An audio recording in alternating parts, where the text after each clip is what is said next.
Hi, my name is Weston Willis, and this is Seattle Yellow Cab BI System, a business proposal, Group 5 Deliverable 1, created by Levi Delmar, Scott Turner, Weston Willis, Sammy Kootenay, and Danielle Brown.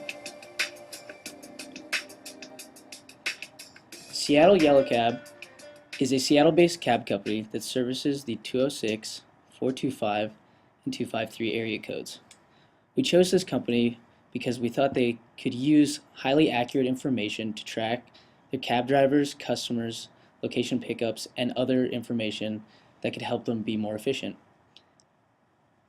Some of the problems they were having with their existing system included difficulty tracking consumer behavior, how miles are allocated to specific vehicles to track depreciation on fixed assets, tracking the efficiency of individual drivers, and attributing miles to services performed and non-revenue generating driving.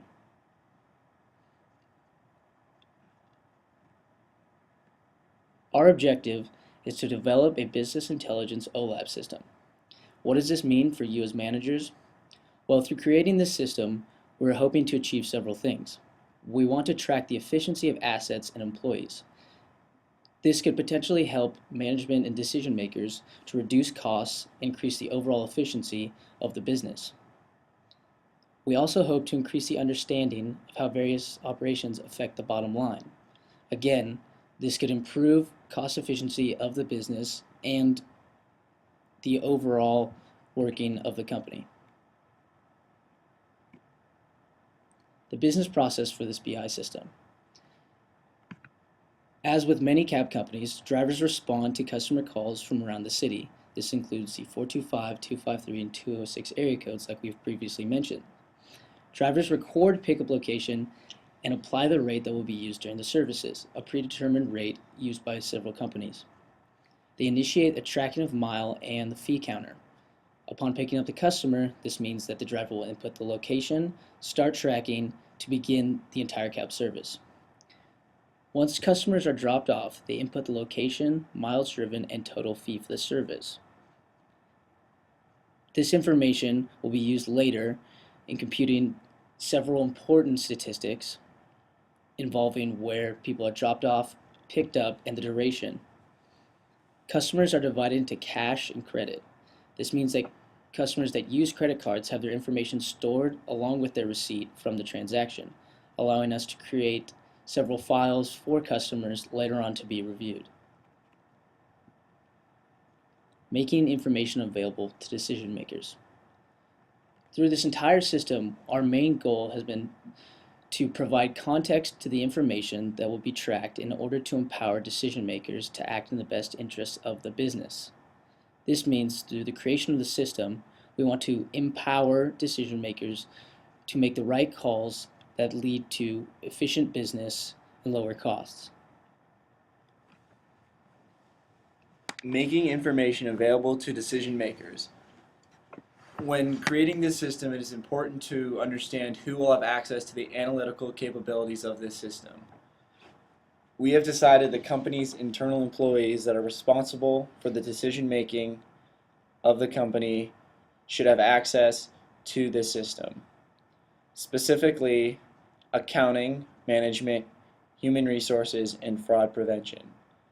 Accounting would be responsible for the billing and being able to process the information. Management would take the information and be able to make decisions based on locations, distance, and time of travel.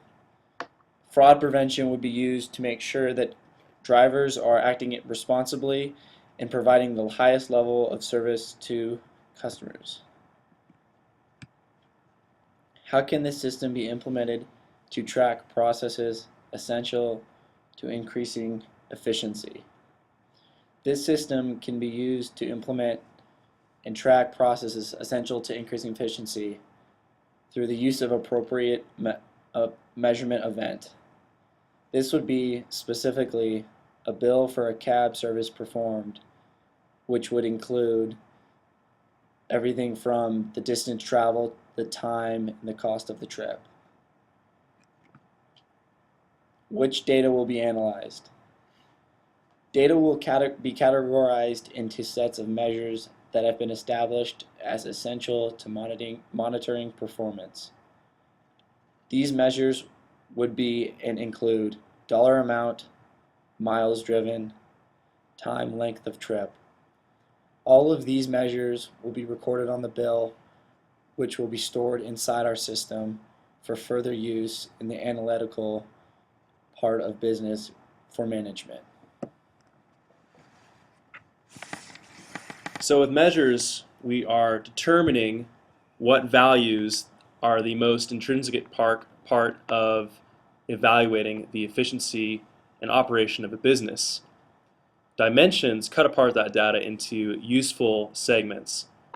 We want to cut apart this data by customer, driver, the vehicle, the time, and by time I mean what date and time that this transaction occurred, the pickup location, and the dispatch location. This dispatch location would essentially be what area code or what area the cab driver started from to reach the customer. Measurement events are important, and we'll go back one more slide to take a look at this. The dollar amount essentially will be looking at the amount that is on the bill that we give the customers. The miles driven will be the amount of miles that took place for the transaction, but we will also want to look, as we previously stated, at miles that were driven for transporting between customers and between services. We'll want to take a look at the efficiency of cab drivers between their services. And the time length of the trip is different than the dimension of time, because here we are looking at specifically how long a certain service took to be performed, whereas the time dimension is the date of that transaction. Moving on, we will be looking at hierarchies of information. There are two different dimensions that we feel are necessary to cut up into hierarchies in our snowflake outline of our database dimensional model. First is time. We want to take a look at the day/time of day that this transaction occurred. In addition, we want to take a look at the month, and lastly, the year. Next, we also want to look at the hierarchies of location. First off, we want to cut up our information to neighborhood. Did this transaction take place in Capitol Hill or Queen Anne, or maybe it was West Seattle? Next, we're going to cut up our information by zip code. And lastly, area code. As we mentioned before, there are multiple area codes that we are servicing, and we believe that to be the largest way we can segment our data by hierarchies. So the data source that we'll be using for our OLAP system is an existing OLTP system that has been implemented using SQL Server by the company. This existing database was modeled using an ERD, or Entity Relational Diagram, and was converted into normalized relational tables by management. This has been implemented for some time, has been used to insert, edit, and delete data. And the company can extract some useful information from this using SQL Server queries, but now they'd like an OLAP system to get highly useful and analytical data ready at a useful time for the company. So going back to the existing OLTP system, there are some notable entities that the company is using in their current database. First off would be customer, then vehicle, then sponsor, which would be different sponsors that are put onto certain vehicles and give money to the company. Next, employee, and specific cab licenses for these employees would be another entity. And lastly, which is most important to our project, is the relational entity of billing info, which contains a lot of the information that is necessary for the transaction process we are looking at in particular for this project. Lastly, we want to look at the project outline for our BI system. This will be the schedule that we will be looking at throughout the project for certain dates that we want to hit and the amount of time that we will spend on certain different segments of our project. First off is the business proposal, which we have already completed and which we have outlined here in this video. That was completed today, February 18th, by Levi, Sammy, Scott, Danielle, and Jack or Weston.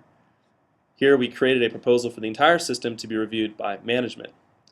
Next is the database outline, which will take about 4 days, which we believe will be done by February 27th. Sammy and Levi will take command on this portion of the project. Here we'll establish a schema for database with essential measures. Next is the system interface design portion of the project, which will take 5 days and which will be due on March 8th. Jack and Danielle will take leadership in this role. Here we will create a layout of interface for system users, drivers, and decision makers. Next we'll implement the system, which will be due on March 14th and will take 4 days. Scott will take this portion and will make a system available to employees for use/interaction. And lastly, we believe this to be the last part of the SDLC cycle, is we need to monitor the system and make adjustments over time. This will be due March 23rd and will take 3 days. Sammy and Levi again will take this portion and will establish effectiveness of system and possible shortfalls. Once again, thank you so much for taking the time to watch our video. We hope that you have helpful comments that you can provide to our group, and we are anticipating useful information to come through this project proposal that we can implement throughout the project. My name is Levi Del Mar, and I'm here with Jack, Scott, Danielle, and Sammy, and we'd like to thank you once again for your time, and hope to see you soon.